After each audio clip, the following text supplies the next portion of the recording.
காலையில் சீக்கிரமாக எழுந்து எங்கே கிளம்புறேன் அப்படின்னா, பூசலார் கோவிலுக்கு தான் நான் போகிறேன். இந்த கோவிலுக்கு நான் ஒரு வருஷத்துக்கு முன்னாடி சட்டைநாதர் கோவில் போயிருந்தேன் சீர்காழி.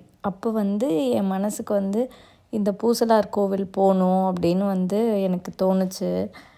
அப்போ எனக்கு ரொம்ப சின்ன வயசில் நான் ஸ்கூலில் என் டீச்சர் சொன்னாங்க, இதை மாதிரி பூசலார்னு ஒருத்தர் மணக்கோவில் கட்டியிருப்பார் அப்படின்னு இந்த கதையை சொல்லியிருக்காங்க, இந்த பூசலார் கதையை. அது எனக்கு சீர்காழி சட்டைநாதர் கோவிலில் இருக்கும்போது தோணுச்சு. அப்போ நான் என்னோடய கணவர்கிட்டேயும் இதை பற்றி சொன்னேன். சொல்லிவிட்டு நாங்கள் இது போகலாம் அப்படின்னு பிளான் பண்ணி வச்சுருந்தோம். ஆனால் ஒரு வருஷம் ஆச்சு. நிறைய கோவில்கள் நிறைய இடத்துக்கு போயிருக்கோம். ஆனால் நாங்கள் அதிகமாக சிவன் கோவில்கள் பிளான் பண்ணி எதுவும் போகிறதில்ல.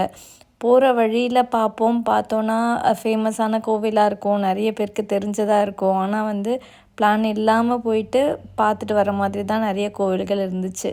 இது ஒரு வருஷமாக போகணுன்னு நினச்சிட்டு இருந்தேன். நிறைய பிளானும் பண்ணேன் பார்த்துக்கோங்க ஒரு வருஷத்தில். ஆனால் போகவே முடியலை. இப்போ தான் போனோம். ரொம்ப ரொம்ப ரொம்ப நல்லா இருந்துச்சு.